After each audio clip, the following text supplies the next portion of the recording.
Hello everyone. तो हम आगे के अब क्वेश्चंस देखेंगे पीजीसीएल NR1 के।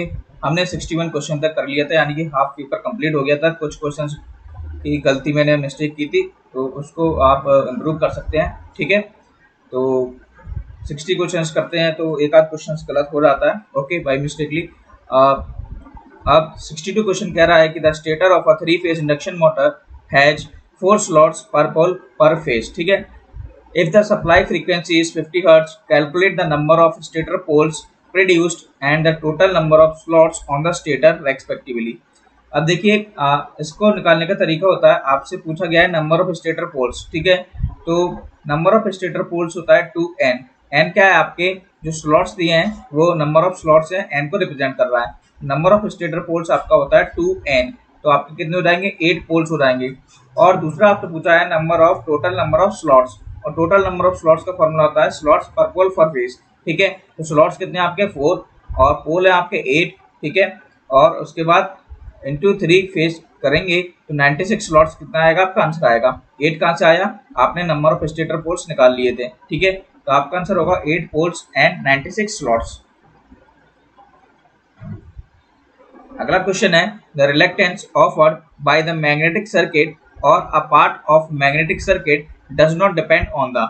तो जैसा आप जानते हैं कि रिलेक्टेंस क्या होता है, हमारा L अपॉन म्यू से रिप्रेजेंट होता है। ठीक है, क्योंकि रिलेक्टेंस का मतलब क्या होता है कि फ्लक्स का अपोजिशन करना। ठीक है, जैसे कि आप जानते हैं कि ऑप्शन नंबर जब आप देखेंगे बी को, इसमें लिखा हुआ है कि deteriorated flux of the magnetic circuit. ठीक है, डिटोराइजेशन का मतलब पहले समझेंगे। ठीक है, डिटोराइजेशन का मतलब होता है डैमेज। ठीक है, ये हो गया हमारा डिटोराइजेशन। लेकिन ये होता कैसे है, क्रैकिंग और चिपिंग में कॉज डिटोराइजेशन। ठीक है, तो क्वेश्चन कह रहा है कि the reluctance offered by the magnetic circuit और a part of magnetic circuit does not depend on the. ठीक है, तो हम जानते हैं कि ये किस किस पर डिपेंड करेगा, आपके नेचर कैसा है मैग्नेटिक मटेरियल का। ठीक है, उस पर डिपेंड करेगा, साथ ही साथ length of the magnetic flux. ठीक है, length of the magnetic flux पर डिपेंड करेगा, क्रॉस सेक्शनल एरिया पर डिपेंड करेगा, जैसा कि हमको इस फॉर्मूले के अंदर दिख रहा है। ठीक है, रिलेक्टेंस आपके लेंथ और एरिया क्रॉस सेक्शन पर डिपेंड कर रहा है। डिटोराइटेड फ्लक्स पर डिपेंड नहीं करेगा, क्योंकि ये अपोजिशन करता है एक तो फ्लक्स का, और जो डिटोराइजेशन होता है वो होता है आपका किसी भी मैग्नेटिक जो आपका मैग्नेट है उसमें क्रैकिंग और चिपिंग, यानी कि कुछ टूटना वगैरह हो जाता है उसमें। ठीक है, टूट जाती है जब मैग्नेट, तो उसमें डिटोराइजेशन अकर होता है, यानी कि वो मैग्नेट आपकी डैमेज हो जाती है। ठीक है, a conductor of length 1 meter moves at a right angle to form a uniform magnetic field of flux density 2 Weber per meter square with a velocity of 60 meter per second. Calculate the EMF induced in it। ठीक है, EMF का formula होता है B into B into L. ठीक है, B क्या है आपका मैग्नेटिक फ्लक्स डेंसिटी है, B आपकी वेलोसिटी है, और L आपकी क्या है, लेंथ है। ठीक है, तीनों का मल्टीप्लिकेशन कर देंगे, आपका आंसर आएगा 120 volt.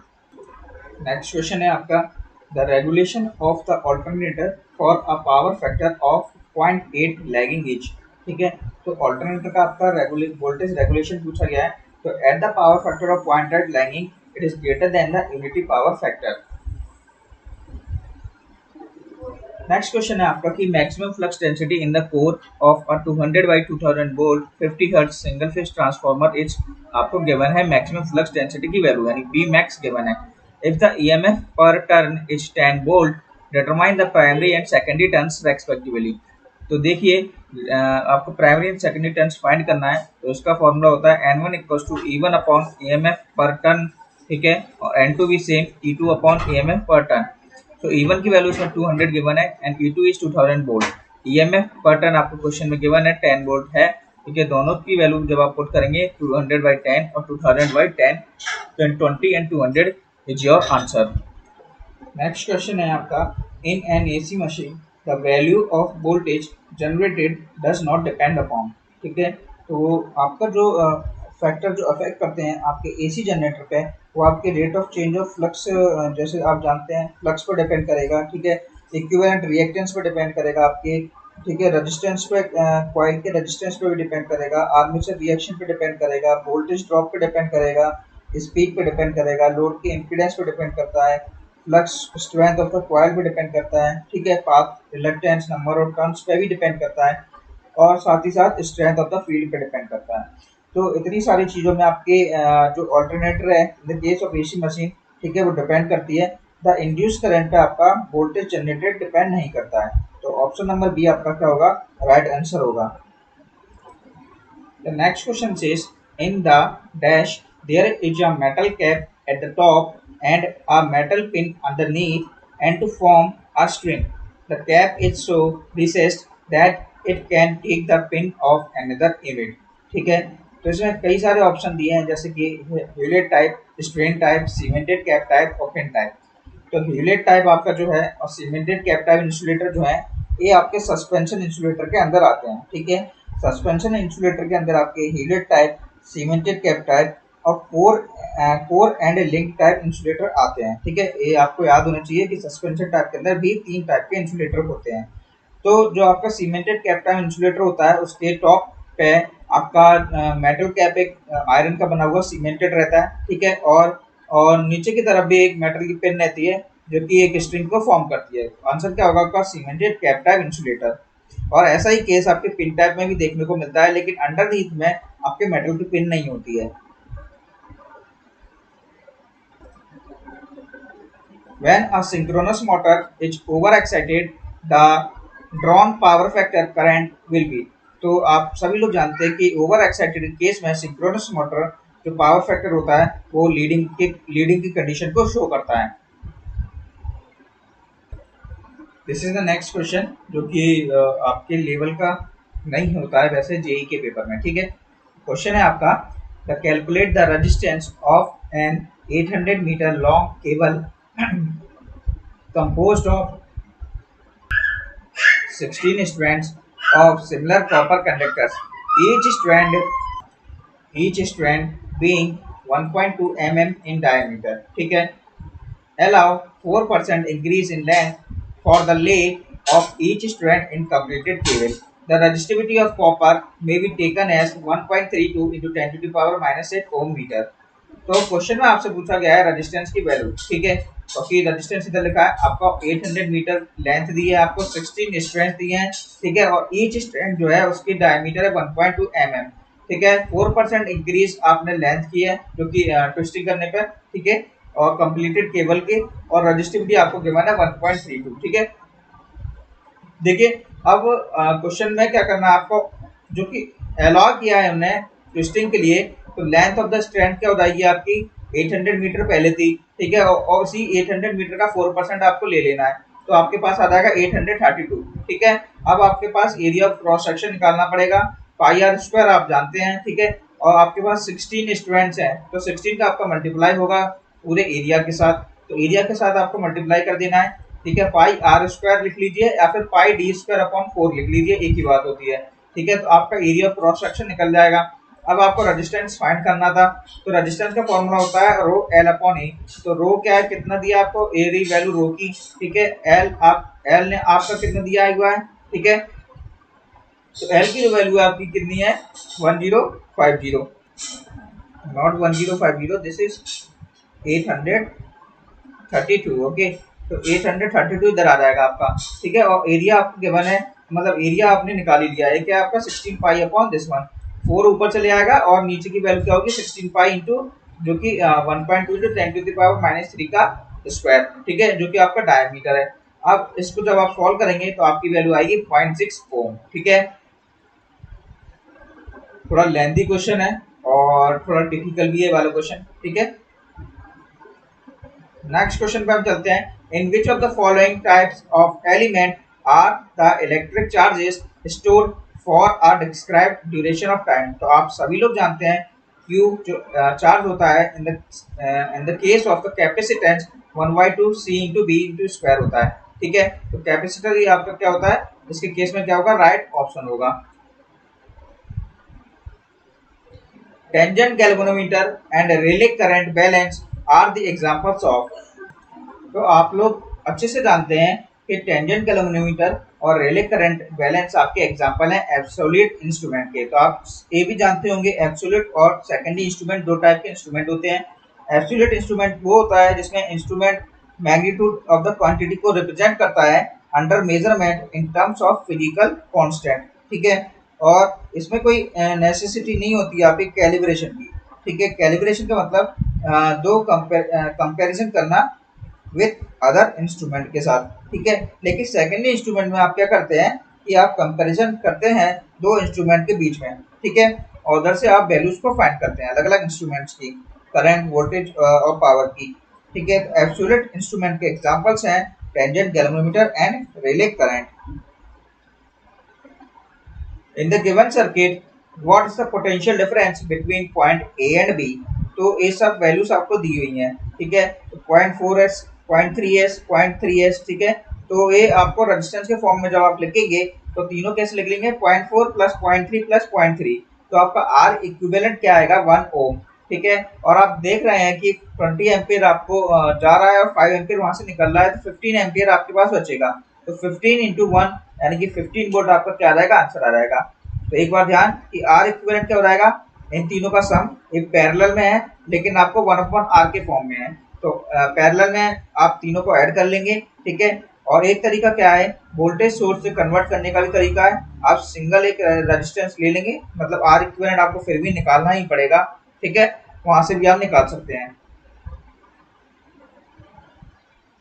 If the alternator is overexcited and it delivers reactive power to the infinite bus, then under this condition, ठीक है, एक ऑल्टरनेटर आपकी ओवर एक्साइटेड की कंडीशन में है, ठीक है, और वो डिलीवर कर रहा है रिएक्टिव पावर इनफाइनाइट बस पे, तो उस कंडीशन में क्या होगा, ठीक है। तो आप जानते हैं कि उस कंडीशन में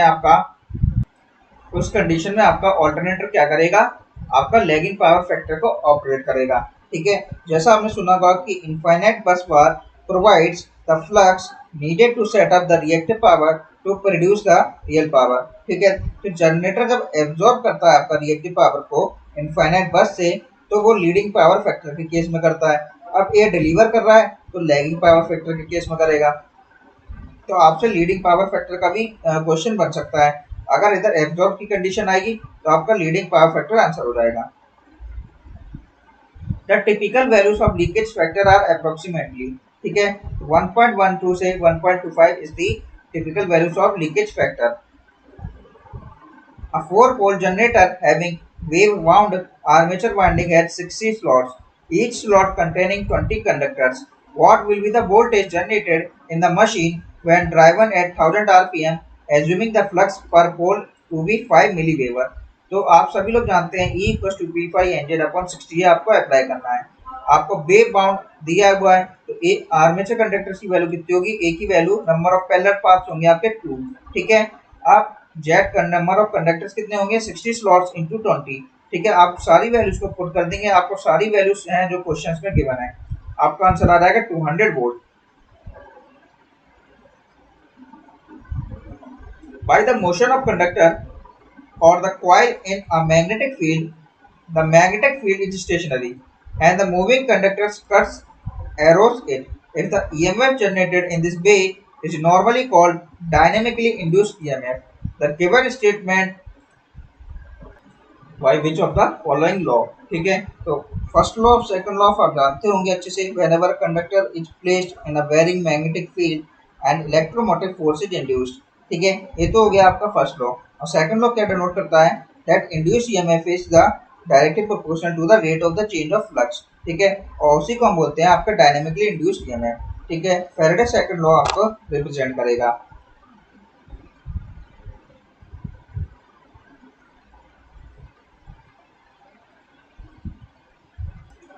The next question says, in the circuit shown in the figure, calculate the value of unknown resistance R when the current in the branch OA is 0. तो आपको मैं जूम करके दिखा देता हूँ उधर, ठीक है। OA आपकी ये वाली है, ठीक है, ए लाइन जिसमें 5 ओम का रेजिस्टेंस लगा हुआ है, ठीक है। और क्वेश्चन में बोल रहा है कि the current in the branch OA is 0, ठीक है। तो करंट जो है उसमें 0 कर देंगे, तो आपको जो आप इसको बदलेंगे इस डायग्राम को, कुछ इस प्रकार से दिखाई देगा। जब OA की करंट ब्रांच में 0 है तो आपका डायग्राम ऐसा हो जाएगा, जो कि व्हीट स्टोन ब्रिज को शो कर रहा है। आपको निकालना है आर की वैल्यू, जो कि अननोन रेजिस्टेंस है, आप जानते हैं 2 × R, ठीक है। आप R1, R4 और इक्वल्स टू R2 R3 की वैल्यू आप कर देंगे, वहां से आप R की वैल्यू इजीली निकाल सकते हैं। अगला क्वेश्चन है आपका, A 240 volt 4 pole wave mount DC series motor has a 600 conductors on its armature. It has armature and series field resistance of 0.5 ohm. The motor takes a current of 30 ampere. Estimate its gross torque developed in if it has a flux per pole of 25 milliweber. ठीक है, question बहुत लेंदी है लेकिन normal आप solve करेंगे तो हो जाएगा। देखिए, सबसे पहले आपको बैक ईएमएफ निकालना पड़ेगा B minus I A R A की तरफ से। ठीक है, तो 225 वोल्ट आपका क्या आ जाएगा, बैक ईएमएफ की वैल्यू। सारी वैल्यूज आपको गिवन है, आप क्वेश्चन में देख सकते हैं। अब आप जानते हैं E B equal to P5 NZ upon 60 A होता है, वहां से आप निकाल लेंगे एन की वैल्यू। एन आपका आ जाएगा 450 आरपीएम। ठीक है, अब आपको फाइनली निकालना क्या था, ग्रॉस टॉर्क की वैल्यू, और टॉर्क होता है आपका 9.55 into E B I A upon N.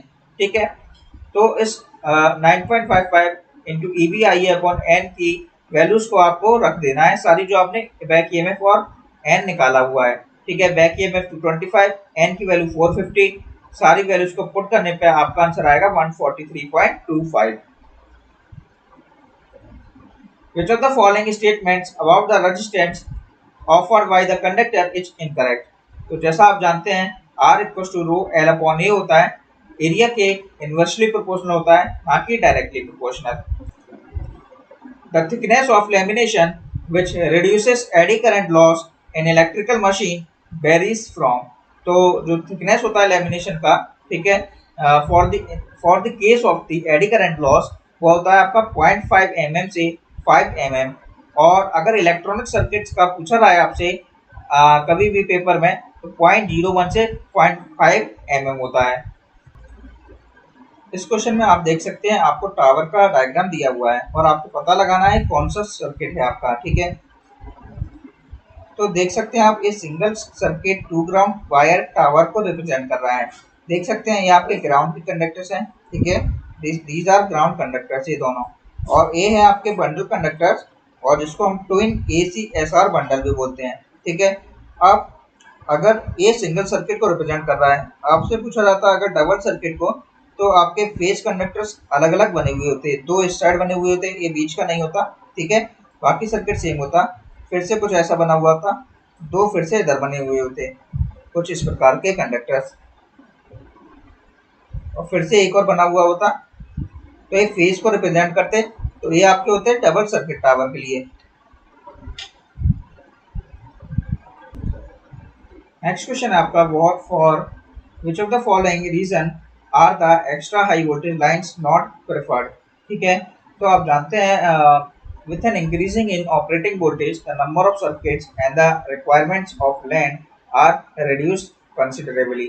ठीक है, there is improved performance of transmission line efficiency and regulation increases with an increase in transmission voltage. बिल्कुल सही बात है। The installation cost of transmission line per kilometer decreases as the volume of the conductor decreases, and hence the cost of line support reduces. And the last option is there is an increase in surge impedance loading as it is directly proportional to the transmission voltage. तो जैसा आप जानते हैं कि surge impedance loading जो होता है वो लोडिंग को डिफाइन करता है, यानी कि मेगावाट को।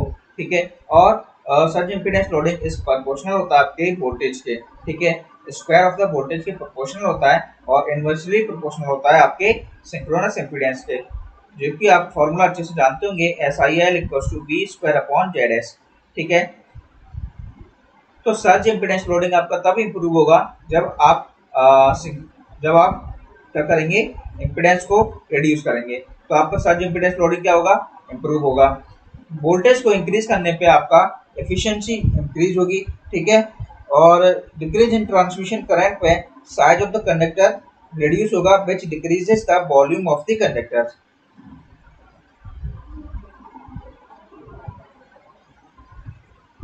Select the correct figure for fall in voltage -V equals to -IR। तो ऑप्शन नंबर डी आप देखेंगे, मोशन और करंट कैसे आपके अपोजिट नेचर में है। और हाँ, एक बात यह कि आप इस पेपर को फुली सॉल्व पेपर जो मैं करा रहा हूँ, इसको आप डाउनलोड कर सकते हैं SSCW जंक्शन पे जाके, टेलीग्राम चैनल से। Which of the following method used for average value determination is convenient for non-sinusoidal waves? So, uh, for this question, the answer is mid ordinate method. और mid ordinate method क्या होता है? आप mid ordinate method को आप graphical method भी कहते हैं। ग्राफिकल मेथड, जैसे कि आप जानते हैं कि एवरेज वैल्यू निकालने के लिए आपको एरिया के फॉर्म में जो क्वेश्चन दिया होता है तो आप एवरेज वैल्यू निकालते हैं। ठीक है, कुछ इस प्रकार की वेव है तो 1/2 a into b। ठीक है, कुछ इस प्रकार की है रेक्टेंगुलर तो a क्रॉस b। ठीक है, मिड ऑर्डिनेट मेथड का क्या होता है? एक एवरेज वैल्यू को फाइंड करना। ठीक है, नाम से या पहचान में आ रहा होगा mid ordinate. How does the synchronous condenser work under heavy loads? ठीक है, तो सिंक्रोनस कंडेंसर जो होता है आपका हैवी लोड्स के under, it works as a VAR generator. तो आप सभी लोग जानते हैं पहले से कि सिंक्रोनस कंडेंसर को हम सिंक्रोनस फेज मॉडिफायर भी कहते हैं। ठीक है, और ये क्या करता है कि इट कैन जनरेट और absorb the reactive volt ampere by varying the excitation of its field winding. ठीक है, और कह सकते हैं कि it can be made to take a leading current with over excitation of its field winding. इसीलिए हम इसको वार्प जनरेटर की तरफ एक वर्क करता है। Synchronous condenser in the case of the under heavy loads it works as a VAR generator, क्योंकि इसका काम ही क्या है कि इट कैन जनरेट और absorb the volt ampere, reactive volt ampere. The next question is, which of the following principles is utilized in an electrodynamometer type instrument? तो आप जानते हैं इलेक्ट्रोडायनामोमीटर टाइप इंस्ट्रूमेंट जब आपने पढ़ा होगा एमीटर, वोल्टमीटर और वॉटमीटर के केस में, तो इसका जो आपका फोर्स निकल के आता है तो उसका फॉर्मूला क्या होता है आपका? I1 I2 dm upon d theta. तो आपका ऑप्शन क्या होगा? Option number C, the force between the two current carrying coils. अगला क्वेश्चन है आपका, a 3-phase induction motor has a 27 slot 9 coil 4 pole stator. Calculate the number of coils per phase. Coil per phase निकालना बहुत आसान है। Coil ए रहा और phase आपका 3 है, 9/3 which is 3 coils per phase. Next question आपका कह रहा है, विच of the following wiring is the cheapest among the given options. तो ये जो वायरिंग्स है आपकी, अलग अलग प्रकार की जो वायरिंग्स होती हैं, ठीक है, इनकी आपको डिफरेंस पता होना चाहिए, क्या क्या अंतर है सब में। तो क्लियर्ड वायरिंग जो है आपकी वो सबसे चीपेस्ट वायरिंग है। ठीक है, और इसकी शॉर्ट लाइफ भी होती है, इंस्टॉलेशन इसका बहुत ईजी होता है लेकिन। ठीक है, कंड्यूट वायरिंग जो है बहुत हाईएस्ट कॉस्ट है इसकी, लॉन्ग लाइफ है, वेरी गुड मैकेनिकल प्रोटेक्शन है। ठीक है, और इंस्टॉलेशन इसका थोड़ा डिफिकल्ट है। बाकी की केसिंग, कैपिंग वायरिंग और बैटन वायरिंग एक मॉडरेट वे में यूज होती हैं। सबसे जाने पहचाने वाली जो वायरिंग है आजकल वो कंड्यूट वायरिंग है। नेक्स्ट है, for a sinusoidal waveform the RMS value of current will be how many times the maximum value of current. तो ये सभी लोग जानते हैं, the RMS value of current जो होती है मैक्सिमम के 1/√2 होती है। 1/√2 कितना होता है आपका? 0.707। The next question represents the select the correct option for the given figure। तो ये जो आपको गिवन फिगर दिखाई दे रहा है 3 वाइंडिंग ट्रांसफार्मर को शो कर रहा है। नेक्स्ट क्वेश्चन है आपका, एक 40 ओम का रजिस्टर है जो कि पैरेलल में कनेक्टेड है एक 80 ओम रजिस्टर के साथ। करंट जो आपको गिवन है 40 ओम रजिस्टर में वो 6 एम्पियर गिवन है पहले से। ठीक है, अब पूछा जा रहा है कि आप तीसरा रजिस्टर को कैसे ऐड करेंगे, कि what will be the value if the line current is 10 ampere. मतलब तीसरे रजिस्टर की वैल्यू आपसे पूछी गई है, ठीक है, और लाइन करंट की वैल्यू है 10 एम्पियर। तो आप देखिए आपको क्या क्या गिवन है, उससे आप पता लगा लेंगे सबसे पहले वैल्यूज। ठीक है, तो current in the 40 ohm resistor आपको गिवन है, तो 40 ओम के रजिस्टर के अक्रॉस में क्या निकाल लूंगा? वोल्टेज। कैसे निकालेंगे? 40 और 6 एम्पियर उसके अक्रॉस करंट है तो 240 वोल्ट आ गया। अब जो पूरा सर्किट है आपका पैरेलल में है और पैरेलल में वोल्टेज सेम होता है, तो 240 वोल्ट आपका हर जगह आ जाएगा। ठीक है, उसी के साथ 80 ओम रजिस्टर जो है आपका, उसके अक्रॉस हम करंट निकाल लेंगे। तो I2 हमारा क्या हो जाएगा? B/R। 240/80 कितना आ जाएगा? 3 एम्पियर। ठीक है, अब टोटल करंट हमको कितना गिवन है? 10। ठीक है, I1 plus I2 plus I3 आप इस सर्किट को बना लेंगे तो I3 भी आ जाएगा आपका 1 एम्पियर। और हमसे क्वेश्चन में पूछा गया है कि R3 की वैल्यू कितनी होगी, यानी कि तीसरा रजिस्टर की वैल्यू कितनी होगी। तो B अपॉन आई कितना है, तो I3 कितना आया 1 एम्पियर, ठीक है। और वोल्टेज पैरेलल में सेम होता है, तो 240 अपॉन 1, 240 ओम के अक्रॉस 240 ओम आपका क्या आ जाएगा, आंसर आ जाएगा। Which of the following option about tunnel diode is incorrect? तो टनल डायोड के केस में ए भी हेवली डोप्ड होता है पीएन जंक्शन की तरह, ठीक है। ऑप्शन नंबर जो ए है आपका, the width of the depletion region is high compare to PN junction, ये गलत है, क्योंकि टनल डायोड जो डोपिंग कंसंट्रेशन है उसको स्मॉल स्केल पे वेरी करती रहती है, ठीक है, इसीलिए इसे एब्रप्ट डायोड बोला जाता है। तो एब्रप्ट डायोड की वजह से इसका डिप्लीशन रीजन क्या होता है, स्मॉल होता है। क्वेश्चन में आपसे कभी कभी पूछ लेता है कि टनल डायोड्स के एग्जांपल्स क्या क्या हैं। टनल डायोड आपका स्विच, एम्पलीफायर और ऑक्सीलेटर्स में यूज होता है, ठीक है, क्योंकि इसका रिस्पॉन्स क्या होता है, फास्ट होता है, और यह एक हाई फ्रीक्वेंसी कंपोनेंट है, ठीक है। और टनल डायोड का यूज लॉजिक जो मेमोरी स्टोरेज डिवाइसेस होती है उसमें भी हम यूज करते हैं। So this one question is the toughest question in this paper. A single ton circular coil of 60 meter diameter carries a direct current of कितना? Assuming Laplace expression for the magnetizing force due to a current element, determine the magnetizing force at a point on the axis of the coil and 80 meter from the coil. The relative permeability of the space surrounding the coil is unity. ठीक है, formula आपका होता है H equal to I upon 2r sine cube theta. जिसको formula याद होगा, ठीक है, वो तो कर ही लेगा आसानी से, क्योंकि आपसे मैग्नेटाइजेशन फोर्स की वैल्यू फाइंड करना है, और मैग्नेटाइजेशन फोर्स का फॉर्मूला होता है I upon 2r sine cube theta in the case of the axis of the coil, ठीक है। तो अब आपको साइन थीटा की वैल्यू फाइंड करनी होगी। साइन थीटा का फॉर्मूला होता है r upon under root of R square plus x square.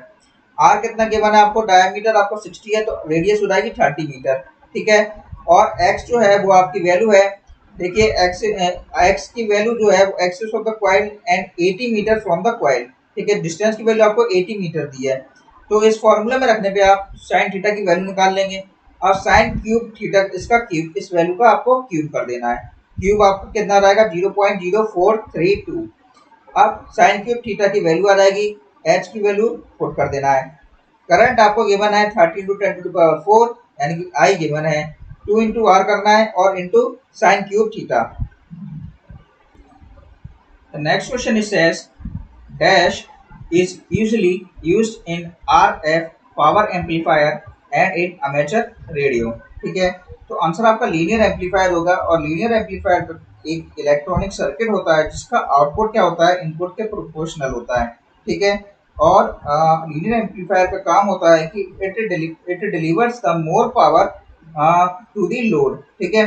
तो इस टाइप के यूजुअली जो रेडियो फ्रीक्वेंसी पावर एम्पलीफायर होते हैं उसमें हम यूज करते हैं, और साथ ही साथ आउटपुट पावर इसकी जो होती है वो किलो वाट में मेजर्ड होती है, और also used in the amateur radio. In extra high voltage line bundle conductors are required for reducing. तो ये सभी लोगों को पता है, द बंडल कंडक्टर्स जो हम यूज करते हैं for reducing the corona effect. Dash is the proportionality factor relating the charge between two metal surfaces. तो आप जब दो मेटल सरफेसेस आप देखते होंगे, जब आप कंडक्टर पढ़ते होंगे इलेक्ट्रिक सर्किट में, बेसिक इलेक्ट्रिकल सर्किट में, तो वहाँ पे कैपेसिटेंस फॉर्म होता होगा, C equal to epsilon A upon D, ठीक है। दो मेटल सरफेस के बीच में डिस्टेंस है, और उसके बीच में epsilon A upon D capacitance form हो रहा है। तो और एक चार्ज प्रोड्यूस होगा Q इक्वल टू CV, और C क्या होगा, एप्सिलॉन A अपॉन D। तो एक कैपेसिटेंस को रिप्रेजेंट करता है, वही आपका एक प्रोपोर्शनलिटी फैक्टर है जो कि दो मेटल सरफेस के चार्ज से रिलेटेड है। What is the shape of the hysteresis loop of silicon steel material. तो जब आप BH कर पढ़ते होंगे तो उसमें देखा होगा आपने, सिलिकॉन स्टील मटेरियल का जो शेप होता है वो बहुत नैरो होता है, ठीक है। तो हम बात करते हैं सिलिकॉन स्टील मटेरियल की, तो यह एक सॉफ्ट फेरोमैग्नेटिक मटेरियल होता है। तो सॉफ्ट फेरोमैग्नेटिक मटेरियल के अंदर आपके आयरन और सिलिकॉन स्टील आते हैं, जिनका very narrow magnetic hysteresis loop होता है। तो एक क्या रिजल्ट करता है, it is in results in very small amount of residual magnetism को शो करता है और उनको आइडियली बनाता है for the use in relays, solenoids, transformer, ठीक है, जिससे कि वो इजीली मैग्नेटाइज और डीमैग्नेटाइज हो सके। तो इनका शेप कैसा होता है आपका, बहुत वेरी नैरो भी अगर ऑप्शन में आता तो वेरी नैरो भी आपका आंसर होता। Which of the following methods used for maintaining the voltage within the limits are provided at both ends of the all transmission lines? तो शंट रिएक्टर्स जो होते हैं आपके वो वोल्टेज लेवल को लिमिट करते हैं और वो ट्रांसमिशन लाइन के आपके दोनों तरफ लगे हुए होते हैं शंट रिएक्टर्स। शंट रिएक्टर्स का काम ही ये होता है कि वोल्टेज को मेंटेन करना लाइन के एट द एंड और at the starting. Which of the following statement about the extra high voltage line is incorrect? तो इसमें जब आप ऑप्शंस के थ्रू जाएंगे तो आपको आंसर पता लग जाएगा। जैसे पहला ऑप्शन आप देखते हैं, line can be easily tapped and और extended as the power need to be converted. हम लाइन को इजीली टैपिंग कर सकते हैं, ठीक है। और current density increases as the voltage increases with charging current. Current density increase हो ही जाएगी आपकी जब आपका चार्जिंग करंट क्या हो रहा है, वोल्टेज के साथ इंक्रीज हो रहा है, ठीक है। वोल्टेज कैन स्टेप अप और step down according to the according to uses or the using by the transformers, ठीक है। और जो ऑप्शन नंबर बी है आपका, the surface voltage gradient on conductors become lower as the voltage increases. तो surface voltage जो gradient है आपका वो भी क्या होगा, इंक्रीज होगा, ठीक है, अगर आपका वोल्टेज इंक्रीज होता है। तो आप ऑप्शन नंबर बी आपको क्या होगा, गलत होगा।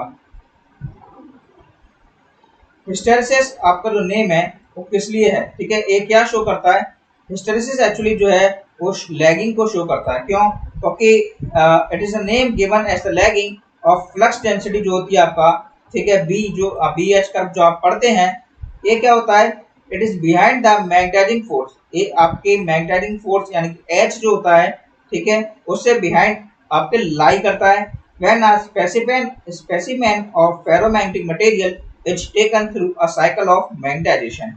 बीएच कर्व आप जानते हैं, जो कि आपको बीएच कर्व अच्छे से पता होगा, उसमें मैग्नेटिक फ्लक्स डेंसिटी और आपके मैग्नेटाइजिंग फोर्स के बीच में ग्राफ बनता है। तो उसमें फ्लक्स डेंसिटी क्या करता है आपका, बिहाइंड लाई करता है आपके मैग्नेटाइजिंग फोर्स से। और हिस्टेरिसिस एक नाम है जो कि एक लैगिंग को रिप्रेजेंट करता है, इसीलिए उसका नाम हमने लोगों ने हिस्टेरिसिस लूप रखा हुआ है। अगला क्वेश्चन है, an alternating voltage E equals to 400 sin 314t is applied to a device. ठीक है, आपको देखिए अल्टरनेटिंग वोल्टेज की वैल्यू गिवन है, रेजिस्टेंस की वैल्यू गिवन है, क्वेश्चन के अंदर आपसे पूछा है, ठीक है, calculate the RMS value, average value for the current over one cycle.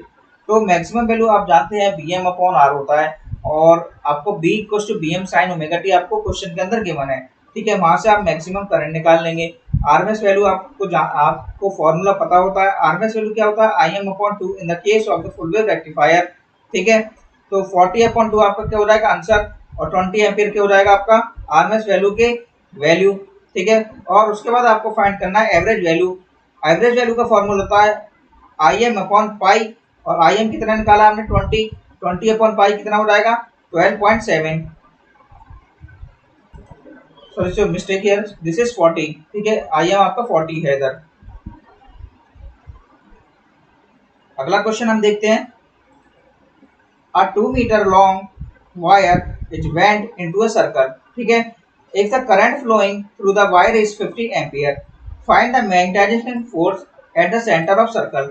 तो मैग्नेटाइजेशन फोर्स का जो फॉर्मूला होता है वो H इक्वल्स टू I/2R होता है, ठीक है। अब आपको सबसे पहले रेडियस निकालनी पड़ेगी, तो आप सरकमफ्रेंस का हेल्प लेंगे, 2πr इक्वल्स टू 2 मीटर आपका लॉन्ग वायर दिया हुआ है, तो वहां से आप रेडियस निकाल लेना, तो रेडियस आ जाएगा 0.318। H इक्वल्स टू I/2R होता है, I की वैल्यू 50 एम्पियर गिवन है, 2 इंटू R करेंगे तो 78.6 आपका क्या आ जाएगा, आंसर आ जाएगा। In higher voltage transmission beyond 33 kV, we use the suspension insulator.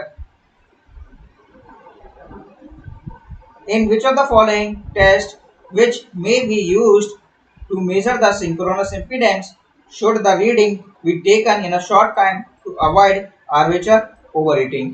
तो सिंक्रोनस इम्पीडेंस निकालने में हम बोथ ओपन सर्किट और शॉर्ट सर्किट को यूज करते हैं, but we have to avoid the armature heating, we have to use the short circuit characteristics test. ठीक है, जब हम शॉर्ट सर्किट कैरेक्टरिस्टिक्स टेस्ट करते हैं और वहां से आईएससी निकालते हैं, तो वहां से हम सिंक्रोनस इम्पीडेंस की वैल्यू को मेजर कर लेते हैं।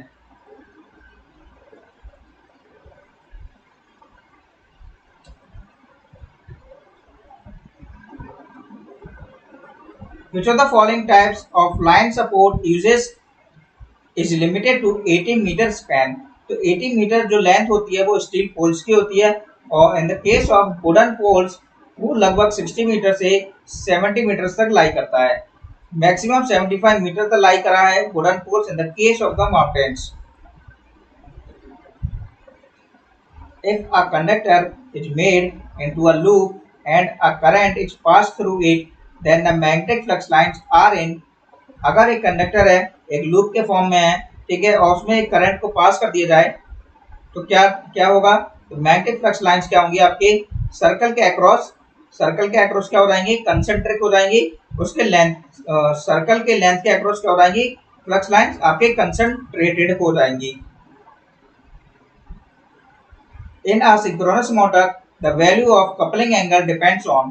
ठीक है, तो सिंक्रोनस मोटर के केस में जो कपलिंग एंगल होता है वो डिपेंड करता है कि कितना अमाउंट ऑफ लोड मोटर से मीट कर रहा है। ठीक है, तो डेल्टा जो आपका वैल्यू है वो एंगल ही डिफाइन कर रहा है कि कितनी जो लोड है, लोड ही आपको पता लगा रही है कि कितना एंगल आपका होना चाहिए। ठीक है, उसी की वजह से आपका पावर फैक्टर और कपलिंग एंगल डिपेंड करेगा।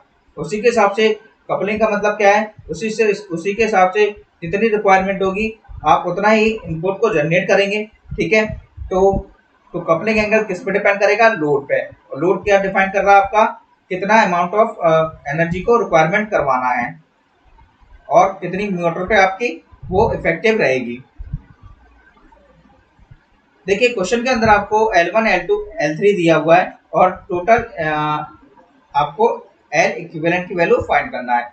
तो 1/L इक्विवेलेंट आप जानते हैं, ठीक है, इनको रजिस्टर की तरह काम करेगा और फिर आप L इक्विवेलेंट आसानी से निकाल लेंगे।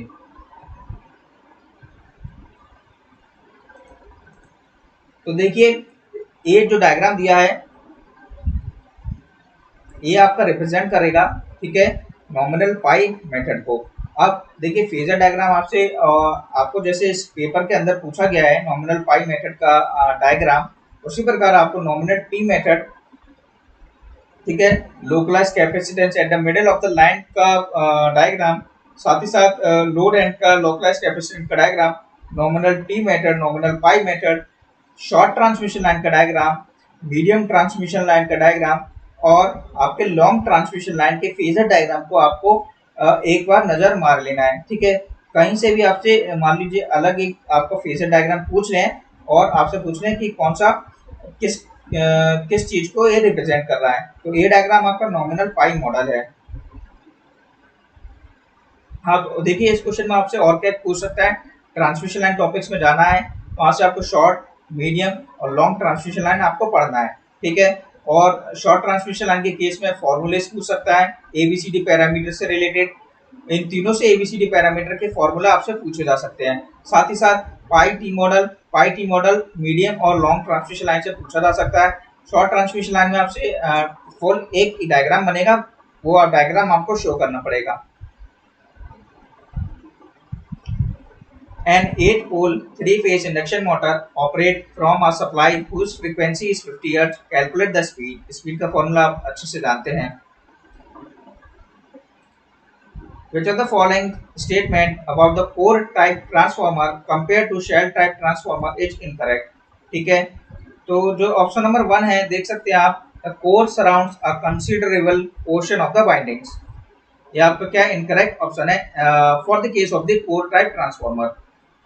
बाकी के ऑप्शन भी आप देख सकते हैं जो कि वैलिड होते हैं आपके कोर टाइप ट्रांसफॉर्मर के लिए।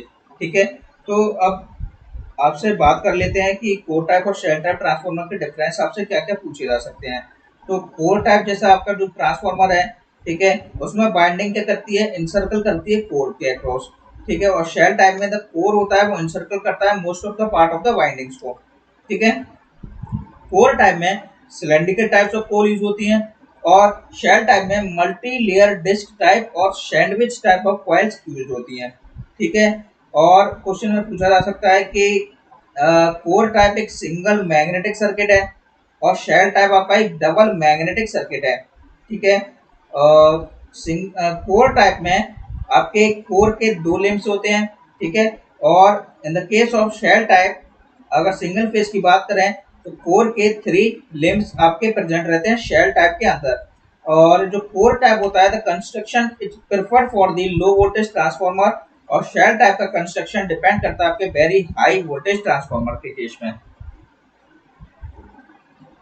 Dash is mostly caused by leakage over the insulators and is always neglected in power transmission line.